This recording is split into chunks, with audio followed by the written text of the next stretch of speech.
stay tuned for the Splash Live.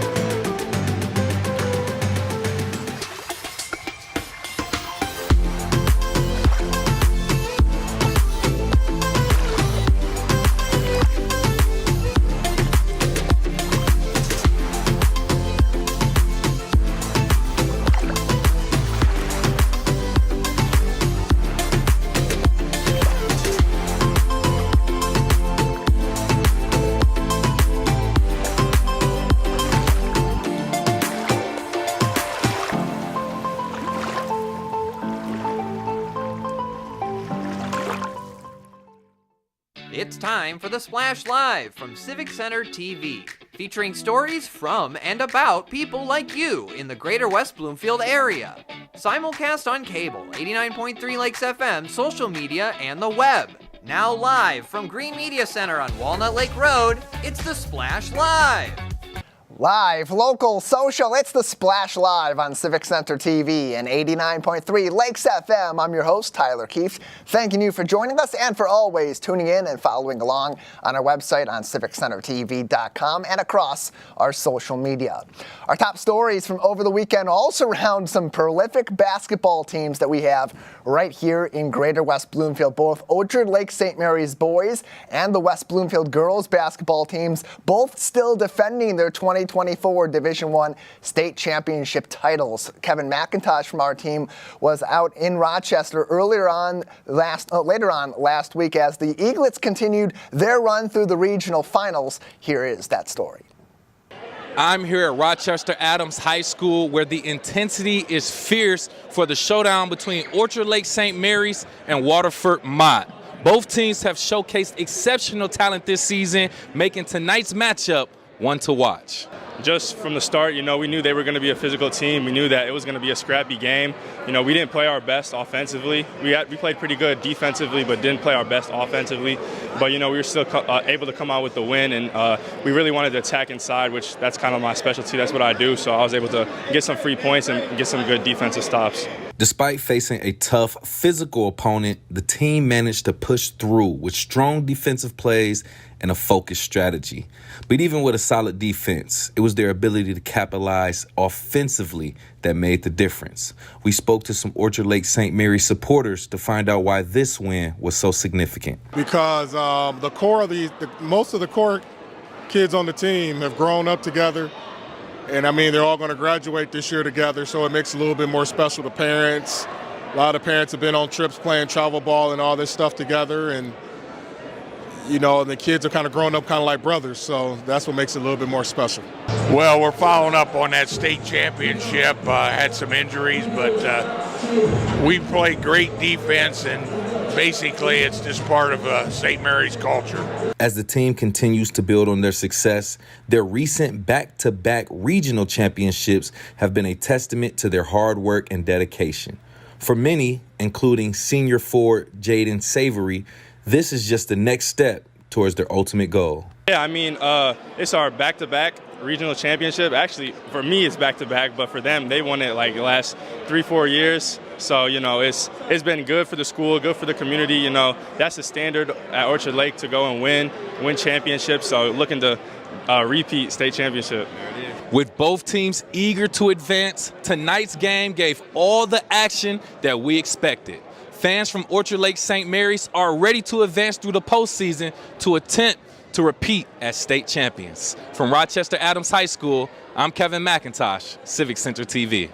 Great report, Kevin, and great play by the Eaglets again in that regional final last week out at Rochester Adams. They continue their run back to the Breslin, one game away from a trip back to East Lansing. All they got to do is pick up a win on Tuesday night, a 5:30 tip-off against Macomb L'Anse Creuse in the state quarterfinal. That is at Callahan Hall at the University of Detroit Mercy. Stay tuned for more coverage of them and hopefully another trip back to the Breslin Center later on this week.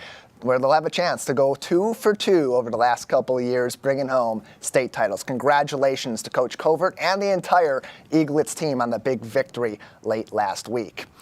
Close to home, it was the West Bloomfield Lakers girls basketball team vying for their next step in the playoffs, this time finishing off their district finals campaign on their home floor. The final game at West Bloomfield High School for these seniors and their repeat championship campaign in 2025, taking on another very familiar team to our local area in Orchard Lake St. Mary's. So it was a big victory for the Lakers in a close game, 41-36 the final score. Here are the key moments from Friday night's ball game.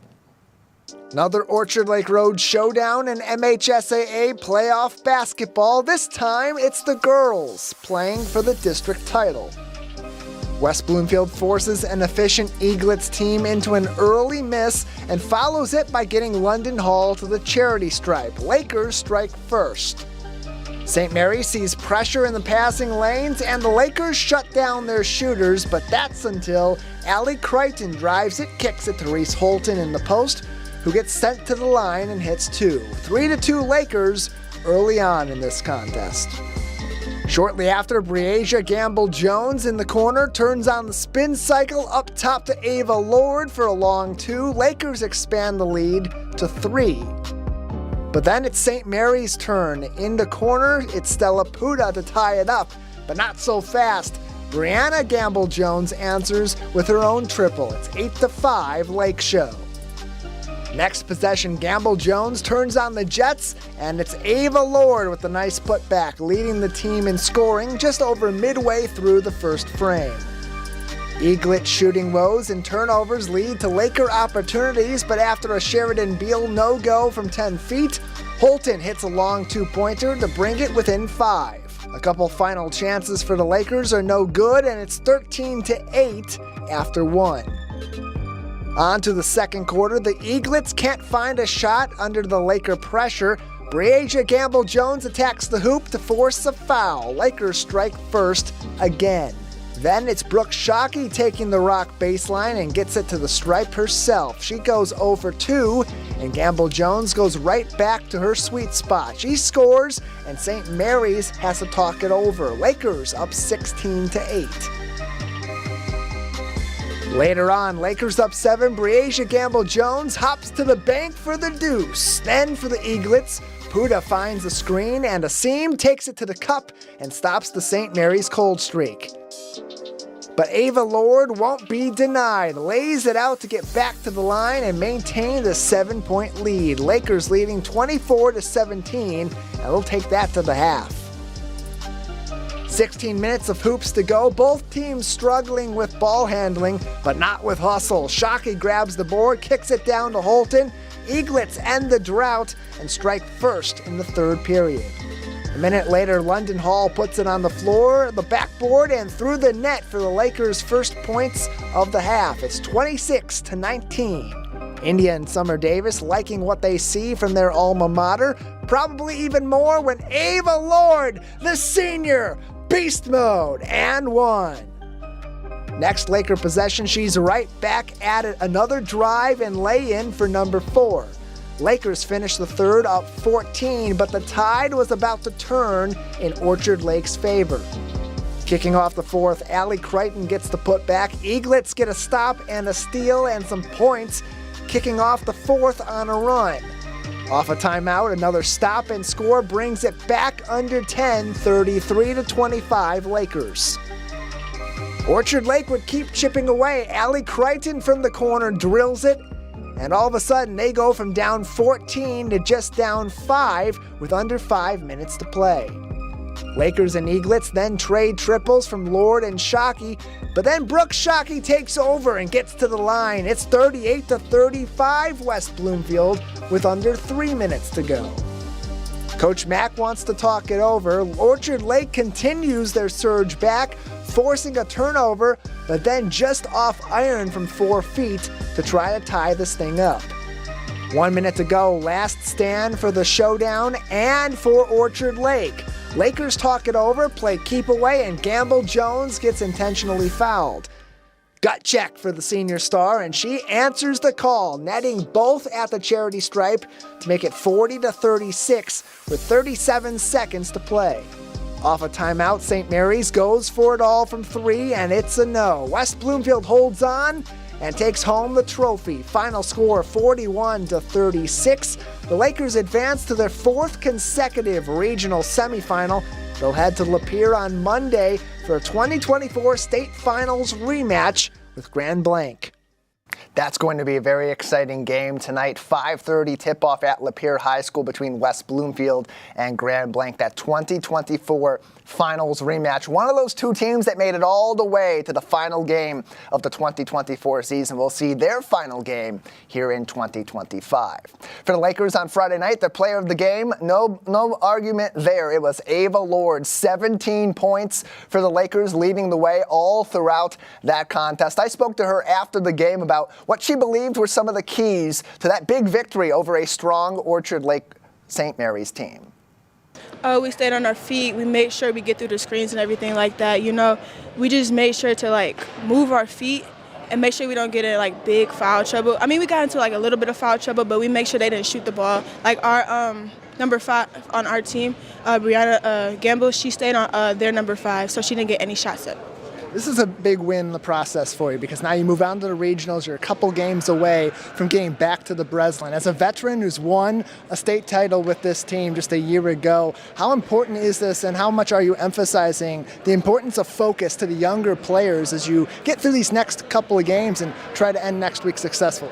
Focus is really important, since we're trying to go back to the Breslin, so we have to stay focused. We have to get through these next few games so we can get back to the Breslin. So yeah. A lot of senior leadership left last season. They graduated, they moved on, some to D1 schools.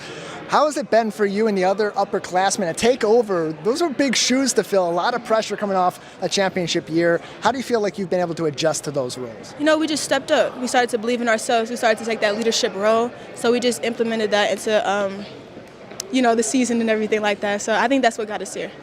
As I said, you've been here before. You know what this is like. You know what it takes from here to conquer the regionals, conquer the quarterfinals, get back to the Breslin and win. Knowing where you're at right now, what do you believe it's going to take to get back to the Breslin and bring home another title to West Bloomfield? We got to stay focused and we got to believe in ourselves. We always believe in ourselves, but we got to be consistent with it, So we just got to stay focused, stay poised, take the coach's advice and everything. You had a lot of former athletes from West Bloomfield that came back tonight, including Summer and India Davis, so key to your championship pedigree at West Bloomfield. Now, how is it to have that sort of support continued in this West Bloomfield Laker basketball family?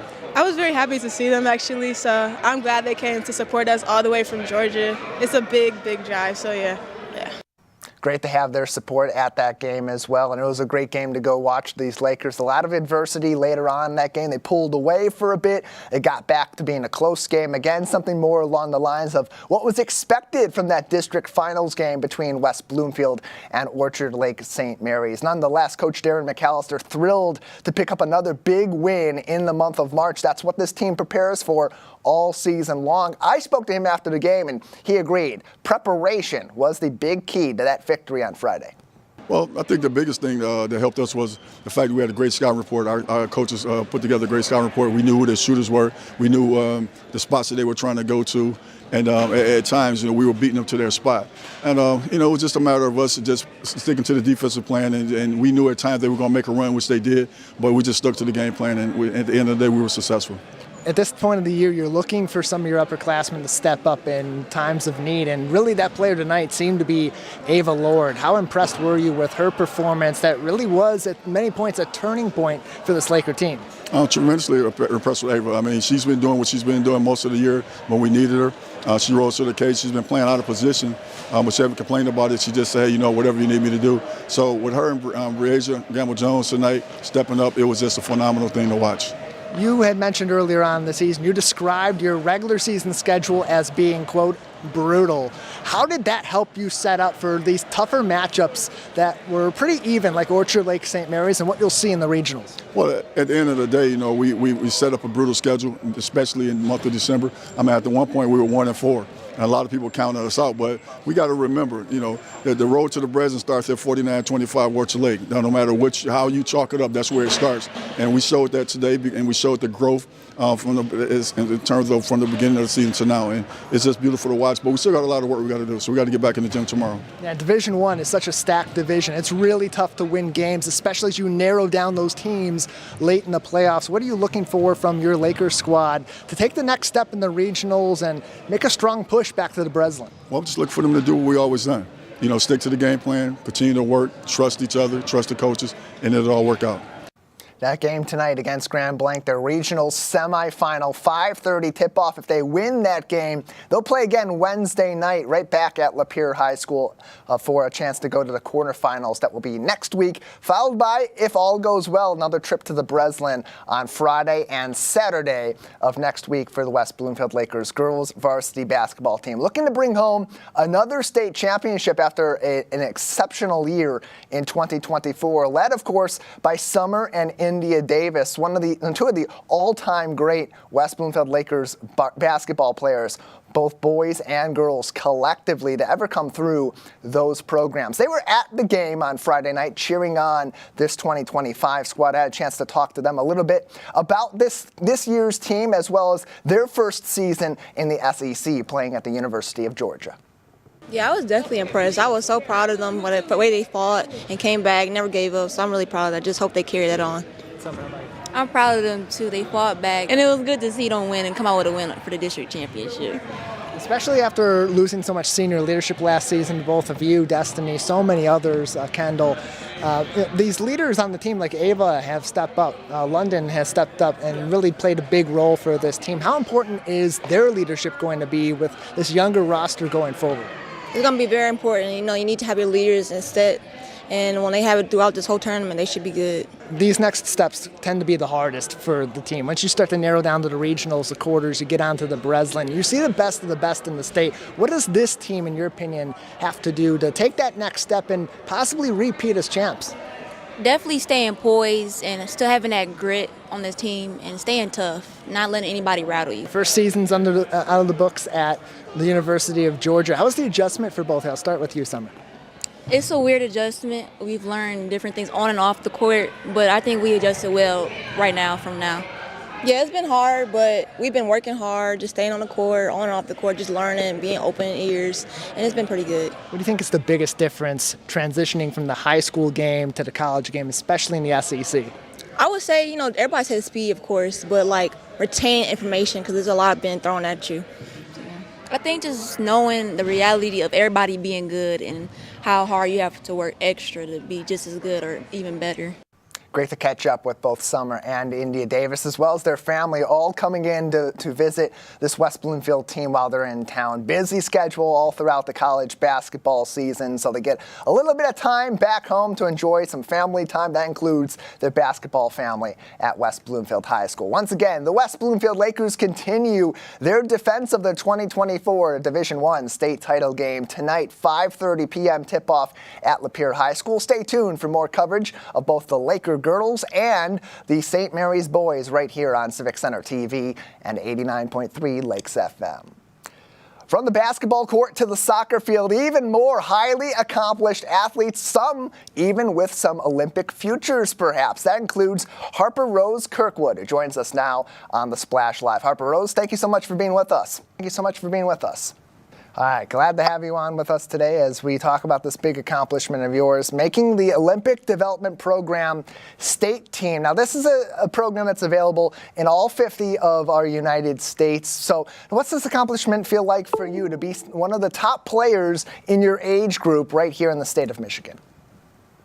This feels really good. I'm so thankful that I have so much family and friends to help me through this.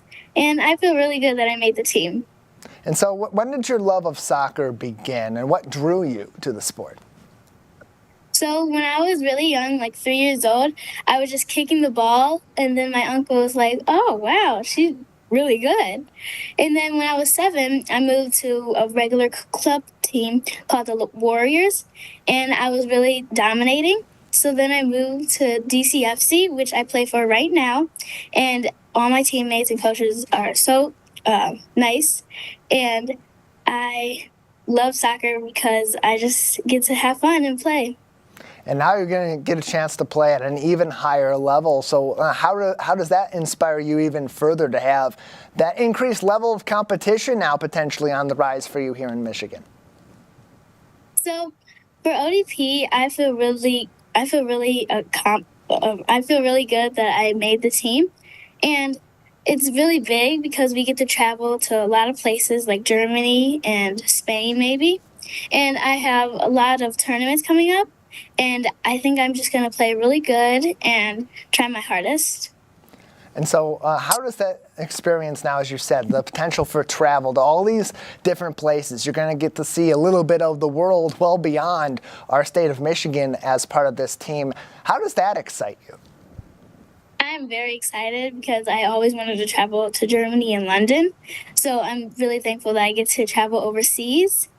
And we are also going to, I think it's Illinois in June and July over the summer. And we're going to Arizona, Phoenix in January. All great places where they love their soccer, and we're going to get to see some of our athletes being represented from Greater West Bloomfield all throughout the Greater Midwest, the Greater United States, and around the world as well, all by Harper Rose Kirkwood from right here in West Bloomfield, who joins us on the Splash Live. Harper Rose, now you get to be on this team. You get to travel to some different places. What's the experience been like for you as you're practicing, as you're working with new teammates on the development program team versus your club team or others that you've been on as you've grown in this game? So for my club team, I'm very close to all my teammates and coaches. But for ODP, there was a lot of new people that I didn't know.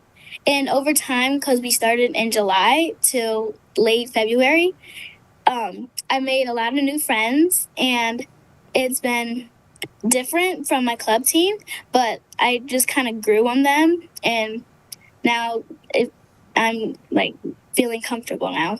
So you're on the Olympic development team for the state of Michigan. It's one step closer to being on the age range specific teams for the national soccer team, and one step closer beyond that to potentially playing in some of the future Olympic Games. Having seen some Olympic soccer in 2024 from across the globe, now how does that help you to continue to be motivated to improve as a soccer player and maybe be able to play amongst some of the best in the world in the years to come? So some of my favorite players, soccer players, are like Trinity Rodman and Sophia Smith. I was very inspired by Trinity Rodman because I think she plays like me and I play like her. And she really inspired me to like show my all for this ODP team because she actually went through the steps that I'm taking right now to become an Olympic star. So I'm hoping to follow her in her footsteps. And a lot of these players that play at the Olympic level, like Sophie Smith, like Trinity Rodman, your favorites, as you mentioned, that are on the national team as we speak. They medaled at the 2024 Olympics as well. What else maybe are you looking forward to with the potential in your soccer career being maybe the national team, or maybe even potentially are you looking to go pro someday? So when I get older, I want to become a famous soccer player, play in the Olympics, and win some national championships, because soccer makes me feel, I just love it, and it makes me feel like in place. So I'm really excited because I think I'm going to go to the Olympics. And we know that athletes that make it to that high level, they work really hard. They love what they do, and so they put their passion into developing themselves outside of the game as well. So beyond soccer, what are some of your interests, and maybe how do they help you become a better soccer player too? So I love swimming, and I feel like that makes up my endurance better. I play the violin at my school, Detroit Country Day. And I also hang out with my friends a lot, and I feel like practicing with my soccer friends makes me a better player. Swimming helps my endurance and not being so tired all the time. And I feel like just like playing around with my brother too. And I'm sure your family, I know that your family is very proud of you for this huge accomplishment, being one of the few that's selected to the Michigan Olympic Development Team in 2025 for your age group. But what have your friends' reactions been from those that are friends with you in the game of soccer and outside? So my soccer friends, the day that I was I was going to figure out if I made the team or not, my friends were just like, you got this, you're going to do great. And they were all so supportive of me. They also, when I made the team, they were just like so happy. And I loved that I had very good supporters and family. And you do, and you have earned that support from your friends, from your family, and now from our community through these tremendous accomplishments already on the pitch, and so many more that will be coming very soon as you continue on with the Olympic development team, and maybe years beyond that, we'll be seeing you in 2028, 2032, playing at the Olympic level. Harper Rose Kirkwood is with us on the Splash Live, a West Bloomfield resident, and one of the newest members of Michigan's Olympic development soccer team for 2025. Harper Rose, before we let you go, anything else that you'd like to say about this experience and this honor from our statewide soccer program? I'm just really grateful that I had a lot of supporters and family through this time, and I'm glad that I made the team. Well, we are rooting for you here at Civic Center TV. We know the community here in Greater West Bloomfield is as well, and hopefully a lot more we'll be seeing of you on the soccer field in years to come, both in our local community and all across the world. Harper Rose Kirkwood, thank you so much for being with us today. Thank you. Glad to have you on, and you know what? I'm seeing in 2032 some watch parties across Greater West Bloomfield for the 2032 Olympic women's soccer team. Harper Rose probably going to be on that team, looking good so far for her in the future. She's one of the only select few from the state of Michigan to make it to their Olympic development team here in 2025. We'll be following along. We'll be rooting along for you, Harper Rose, as you continue your prolific soccer career from right here close to home. We'll take a break on the Splash Live. On the other side, from soccer to television to reading, we'll be emphasizing March is Reading Month with a couple of prolific authors themselves. Coming up next on the Splash Live, local, social, it's the Splash Live on Civic Center TV and 89.3 Lakes FM. We'll be right back with the Splash Live. Want to enjoy Civic Center TV on your social media? Find us on Instagram at Civic Center TV. Get notified when we upload one of our interviews, full episodes, and more. Thank you for watching and listening to Civic Center TV and 89.3 Lakes FM.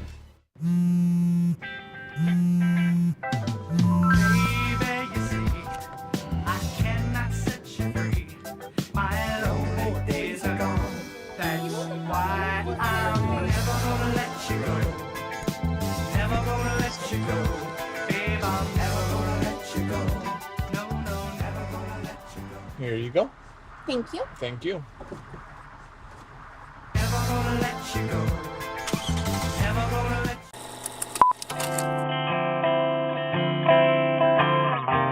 Bringing you stories and memories from Orchard Lake. Civic Center TV, television that's close to home.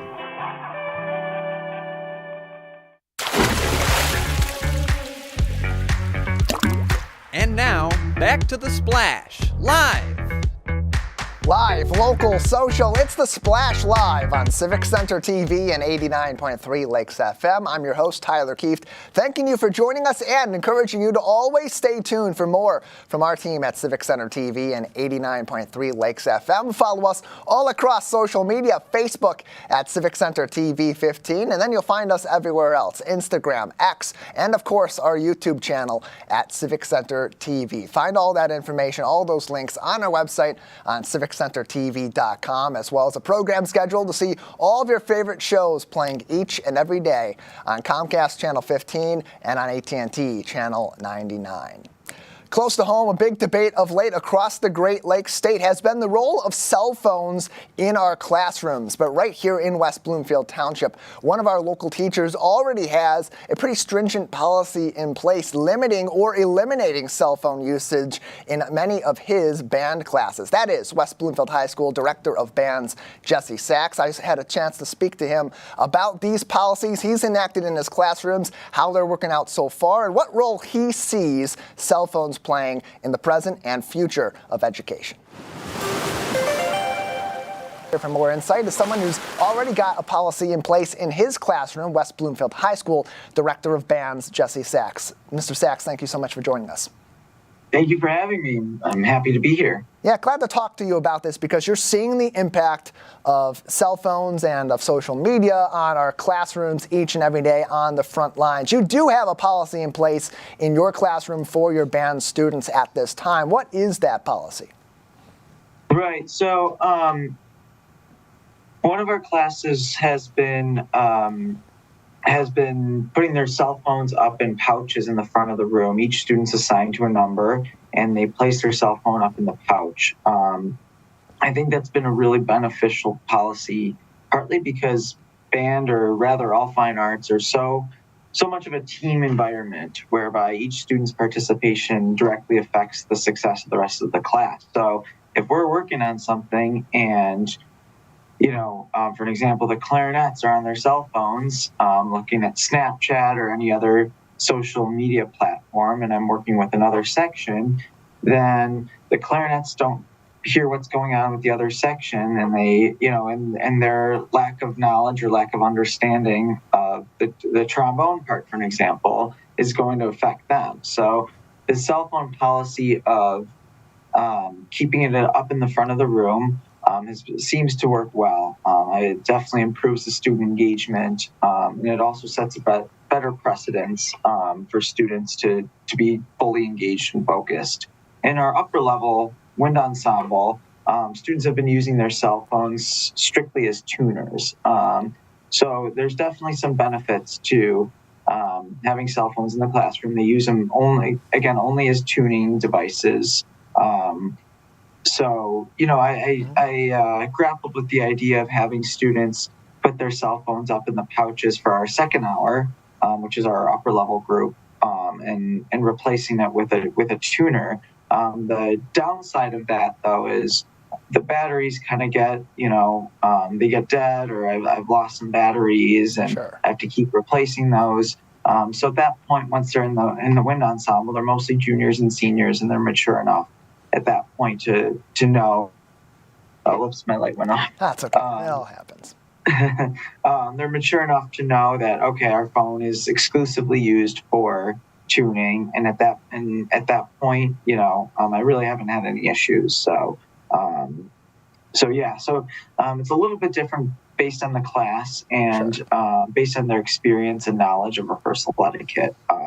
But all in all, I really do think the cell phone policy of not using them in class is beneficial. When I was in high school, even about 10, 12 years ago, we had that policy. Of course.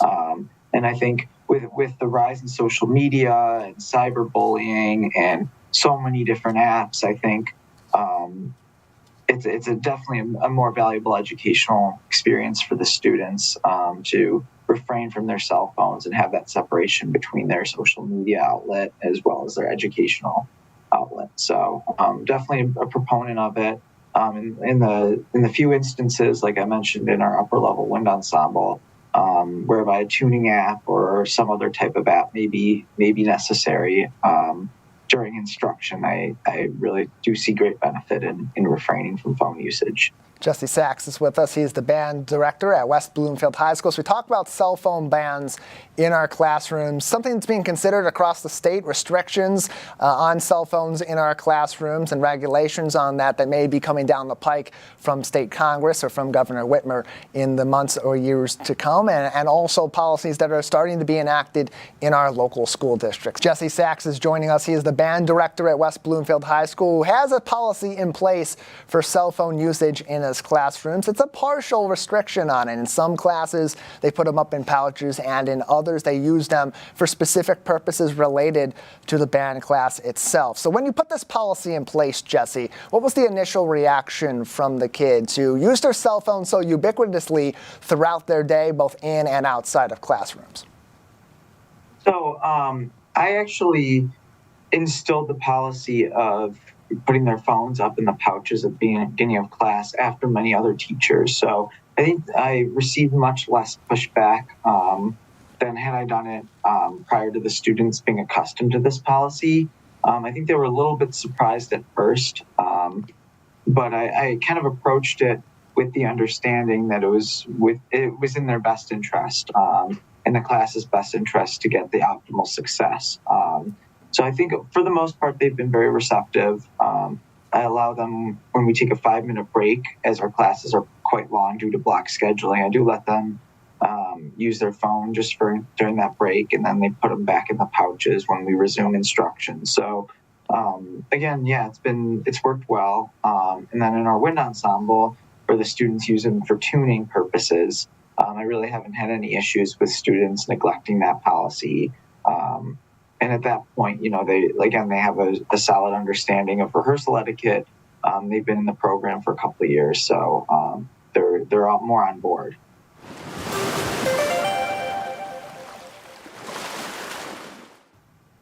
You can see my full conversation with Jesse Sachs about the cell phones in class issue, how he's implementing sort of a half and half version of that. Elder students get to use their phones for specific purposes, and some of the younger students put it away and don't let it be a distraction. That full conversation is available on demand on civiccentertv.com, as well as across our social media. I also spoke to West Bloomfield Superintendent Dr. Danya Bazzi about that issue and others facing our schools now and into the future. Those conversations, again, always on demand on civiccentertv.com, as well as on our YouTube page. Subscribe for free and hit the bell icon for notifications whenever we go live or post new videos on YouTube at Civic Center TV.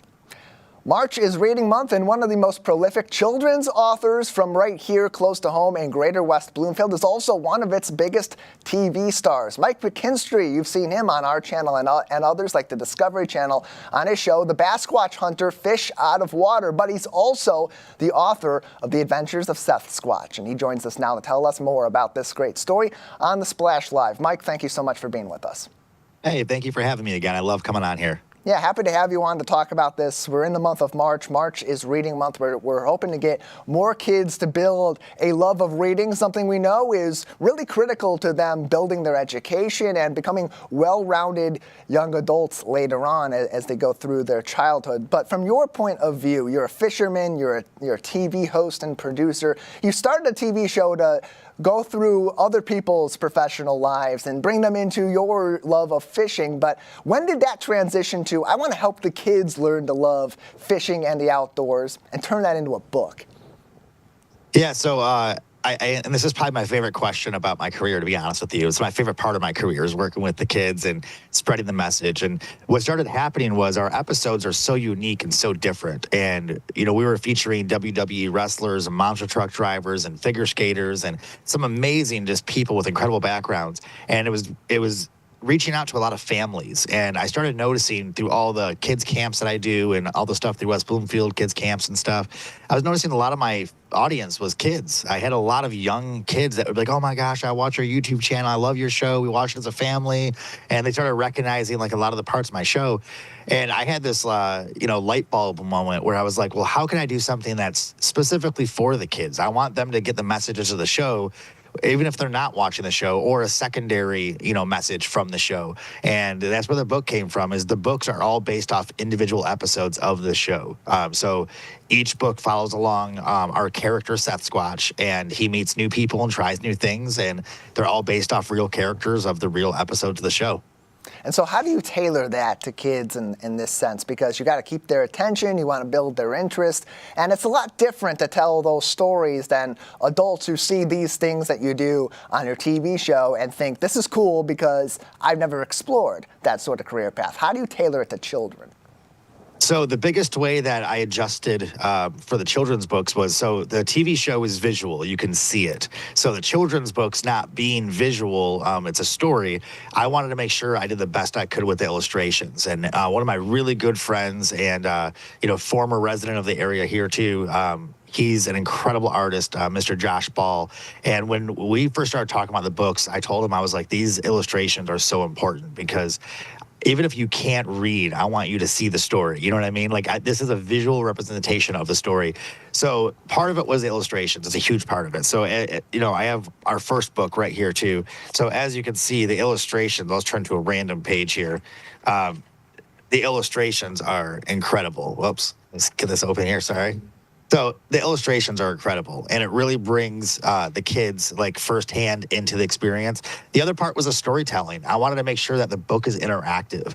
So when I'm doing these book readings in public, it's always fun for me to see where the kids interact differently to different pages. But there's always interaction. There's always energy. They're always feeding off of the story. They're getting excited. They're laughing. They're, like you hear them gasp when something big happens. And that's what the story's all about, is just getting them engaged and having fun. And, the whole story, just like our show, is based off meeting new people that are different than you, trying new things, looking for adventure, and, of course, chasing your dreams to do whatever makes you happy in life. And every book has that. One special thing, too, I will say that really brings the kids in, and the very last page of every single book we have, there is a journal entry from our character, from Seth Squatch, that tells you how he felt that day, which is right there. The Seth's journal. It tells you all about what he felt that day, but then the next page gives the kids an opportunity to fill in their own journal entry and answer some questions based on their favorite adventures and who they like to hang out with the most and, what they want to do one day. So getting the kids involved into the story and placing themselves in that position really empowers them to go out and try something different and try something new and, meet new people. And it gets them out in the adventure, it gets them reading, it has them off of their devices and thinking about a life that with a little bit more adventure, which is something that seems to be a bit of a lost art in childhood in modern days. Mike McKinstry is with us. He's a children's book author of the Adventures of Seth Squatch series. He's also the host of the Bass Squatch Hunter Fish Out of Water, which you can see on the Discovery Channel, and you've even seen right here on Civic Center TV and listened on 89.3 Lakes FM. Not only, Mike, are you building a love of reading for these kids through these fun stories that take them through different walks of life and some interesting topics, but you're also inspiring with them a love of nature. Why is that important to you also, to not only bring them into the books, but bring them into the great outdoors? It's extremely important to me. So I wouldn't be in this career if it wasn't for my parents always inspiring me to get outside. I remember when I was a kid, this is a different time. This was, early 90s. But my parents would say, "Do you have homework?" And I'd be like, "No." They're like, "Get out of the house." Go outside. We didn't have social media or internet, or, we didn't have cell phones. There wasn't a culture of electronics back then. It was adventure. It was get outside and build a fort and go ride a bike. And, and that's what got me into this career in the first place. Is fishing was always my escape when I was a kid. It was something I could do by myself or with friends, and it really didn't matter. It was just always a different experience. There's a really cool thing I say a lot in my speeches, where you could go to the same lake 10 days in a row and have 10 different experiences. And I feel the same way about the outdoors in general. You could go on a walking path or go, on an adventure for the same place 10 days in a row and have 10 completely unique experiences, and you never know what can happen out of them. So getting kids outside is extremely important, because outside is the wondrous unknown. You never know what you're going to find or what you're going to get inspired to do. And, it gives you time to think, gives you time to, process things that you might be going through, but also gives you time to experience the beauty we have all around us. And it's so important to me. Conservation is a big part of what I do as well. And making sure our parks, live on, and making sure our waterways stay clean and live on. And if we don't teach our kids to do that from the start, then we won't have that in the future. So it's extremely important. On that note, too, I also have our new coloring book that just came out. The last page of our coloring book is actually a scavenger hunt right here. I know it's a little blurry on the camera, but it's a scavenger hunt where it gets kids to go outside and try to find items in the outdoors to check off a list. So when you're done doing the adventure coloring book, then you can get out and go find your own adventure while you're looking for stuff in the book too. So that it is a huge mission of ours to, not just entertain people with our show or inspire them to go do new things, but also get outside and make your own adventures too. And, hang out with your best friend or your family member or your dog or whatever you want and just get outdoors. He is the host and the producer of the Basquatch Hunter Fish Out of Water on Discovery Channel and YouTube and the Pursuit Channel, as well as here on Civic Center TV and 89.3 Lakes FM. He's also the author of the series The Adventures of Seth Squatch. Mike McKinstry is with us on the Splash Live. And as you're writing this children's book, it's I'd imagine difficult as an adult to imagine your childhood, try to filter these stories into the gaze of a child to get them interested in the stories you're telling. But you have the benefit of doing a lot of work out in the community, especially over the summers with West Bloomfield Parks and other organizations where you are interfacing with hundreds of kids. So how did those experiences help you mold these stories to be even more of something that captures the attention and ultimately brings those lessons close to home to these children? Yeah, it's actually a huge part of it. So working at the kids' camps, this is my 7th year, I believe, helping out with all the fishing camps in West Bloomfield. And, we get to work with thousands of kids and talking to them about fishing and seeing them light up with their first fish. A lot of these elements are in our stories. They're actually in the episodes too. And some of them are natural because they just happen. And some are, I collect from stories that I hear and see how kids react to stories. And, watching a kid catch their first fish and how exciting it is, we definitely, translated that into the book, where our character Seth Squatch teaches new people how to catch fish, and their excitement, the way they light up, and their reactions are very similar to a lot of the reactions of the kids that I see catch a first fish. It's also important because I read these books at those events too. So when I hear feedback and what people liked about the books, and I always do like a fun Q&A at the end and ask people what they learned and what they took away from the books. And that helps me mold the next story for the next book and, so on and so forth. So I feel like our books get better as they go because of the feedback from the kids. But the experiences with them every year always, kind of molds what we do with the show in general. But, my target audience is families in general for everything I do. The show, the books, or the products, anything we have with our brand, it's always family oriented and family based because I don't want kids to be inspired or adults to be inspired individually. I want the collective whole to be inspired. And, I started this career in my 30s and, I got inspired in my 30s to quit my job and just do this for a living. And I want to inspire people in their 30s, 40s, 50s, or, teenagers or, as any age group. I want them to go out and go, you know what, I can do that too. If this fisherman can learn how to drive a monster truck and the monster truck driver can learn how to fish, I can do both of those too. And then when they read the books, if Seth Squatch learns to not be afraid of humans and meet people different than him, maybe I can do that too. And that's kind of the overall mission that we get from all the kids' camps and everything we do together. It all goes back to one of the great elements of life, adventure. And Seth Squatch has been on so many of those adventures over the years, Mike, and now he's going on even more. What's next for Seth Squatch? So like I said, we just released the coloring book and activity book that came out a few weeks ago. That's something I was extremely excited about because it covers all ages. It spreads through everything. The adults, I've gotten feedback from adults that color it. So that was a huge hit for us. Our next step is we have book number 4 we're working on right now, where our character Seth Squatch meets a country singer that we filmed with that was on The Voice a couple years ago. And they're all based off real characters. So every character in our book is based off a real person or a real experience. So the next book we're working on comes out sometime this year. It takes about 4 or 5 months to do these books. They're very detailed, and my artist is so incredible, and it just takes them quite a while to draw these by hand.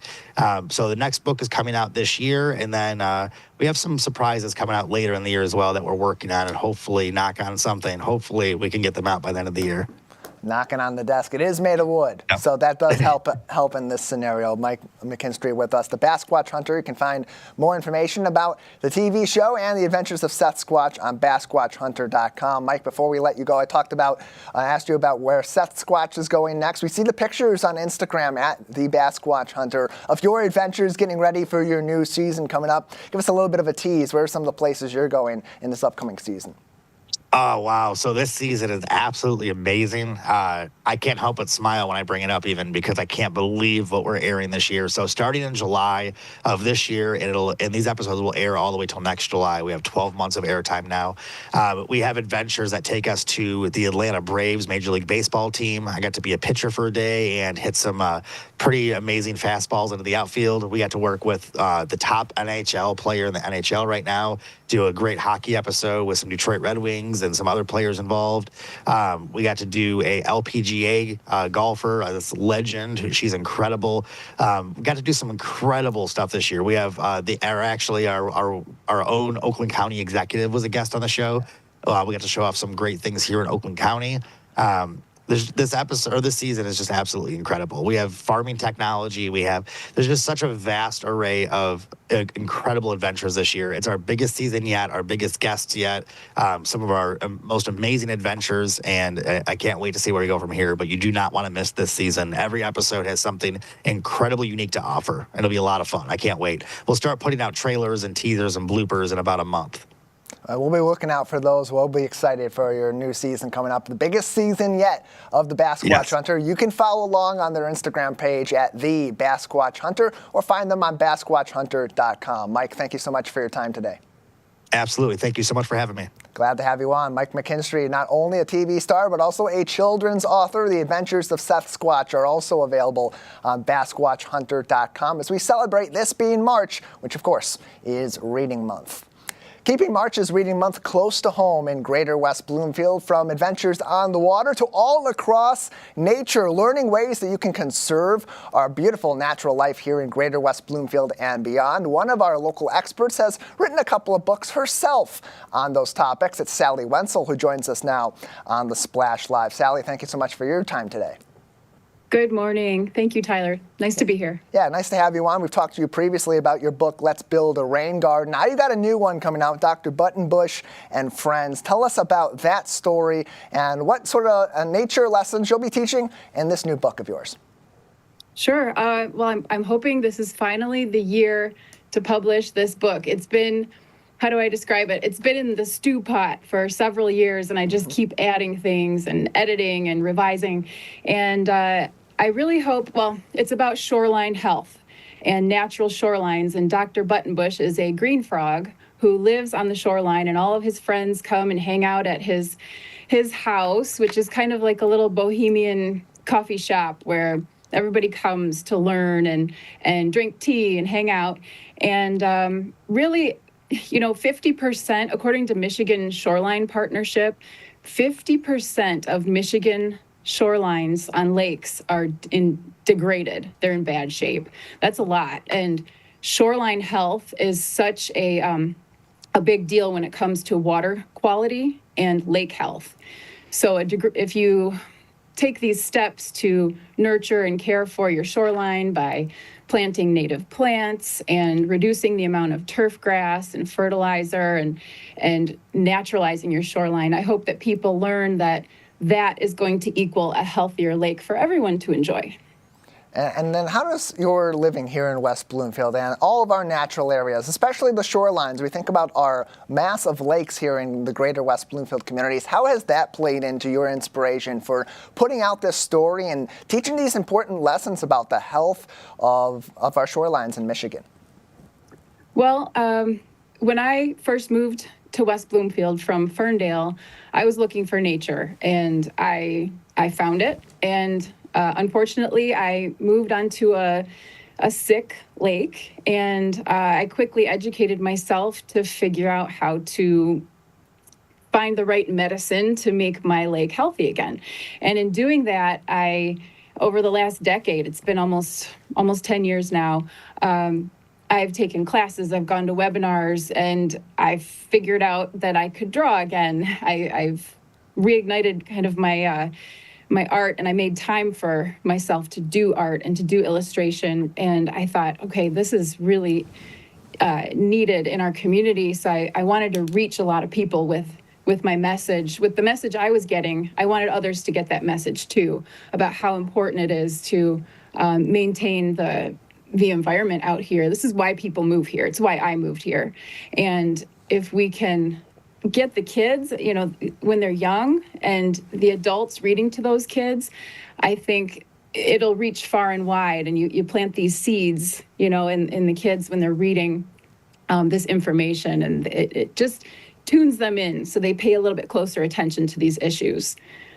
And I'd imagine it's tough too, because these are intricate topics. They take a lot of scientific knowledge into play, and it can be tough to get even adults to really take a concerted interest in these ecological issues. So how do you do that in a way with these books that is tailored to both the kids and, like you said, their parents and their families as well? So this becomes really a collective understanding and a collective mission to protect our local wildlife.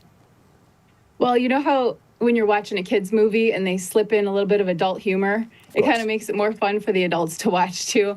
So I have little like Easter eggs in there, like the books on the shelf have like, they're not kids' books. Like one of them is like sustainability and education. It's like this scholastic book. And another one is like green infrastructure. Like kids don't know what green infrastructure is, but the adult looking at that title might know, and then they'll explain it to the kid. And Dr. Buttonbush is reading this really old science book. I forget what the title is. You just had it up there. And just little things to make it more fun for the adults. And then the kids can ask questions like, what does that mean? And then sometimes my kids ask me questions and I have to Google it and look it up. So everybody's learning here, you know, just I try to pack as much information on each page as possible to make it really fun to look at, you know, lots of colors, quirky, imaginative and silly, but also with getting the serious issue through all that silliness and colorful imagery. And we want to encourage kids to take a concerted effort in protecting our local environment. It's something that's so important to our community here in Greater West Bloomfield. But also, this is with March being Reading Month, it's a month where we're trying to inspire kids to have a love of reading as well. And so I want to talk, as we talk to authors about their books this month, what has reading done to inspire you over the years? Oh, wow. You know, I grabbed this to show you, and I had books like this as a kid. This is just this field guide, and this thing is so beaten up and taped, and I think it's the spot, it's like there's some duct tape inside here. This thing is falling apart. I guess getting outside and taking the images that I've seen in books and going out and finding it. My parents always encouraged me to get outside, and my mom especially, to close your eyes and listen. And what do you hear? What's around you? What's right here? What can we identify? She's a teacher, so she instilled that in me we're always reading books. And for my kids, when we read something, I try to use that as a teachable moment. And if you have time to get outside with your child and find what you read about, like this wildflower identification book. Like, let's go and I have this little field journal. I'm going to be giving these away at an event pretty soon. And go out and write down what you saw in your little field guide. There's so many ways to embrace the reading and take it into real life. Sally Wenzel is with us. She's a West Bloomfield resident as well as an author and an illustrator, as we recognize March being Reading Month and try to inspire not only the kids to have a love of reading, but to learn about a variety of different topics that are important to us right here close to home in Greater West Bloomfield. Sally, before we let you go, another minute left, we'll have you. Now, you're also a big supporter during this month and beyond of people supporting their local bookstores. It's become something of a lost commodity for many communities, but here in Greater West Bloomfield, we're very lucky to have local bookstores and a vibrant local library. Why is this such an important issue to you? Well, I think in a community, it's important to be a conscious shopper. That's what I call them. Be a conscious shopper to support local businesses. And bookstores have this really unique opportunity to represent a community's identity by putting things on the front table when you walk right in about local history, local culture, local cuisine, and local environmental issues. You know, what a great space to display what's going on in your community and to support local authors. And Schuler Books, where you can find the two books that are published now, the Rain Garden book and my native plant coloring book, they were kind enough to take those and they're selling them there. And I urge people to go and support the local bookstore because it keeps the money in our local economy, but it also supports the community's identity, I guess. Yeah.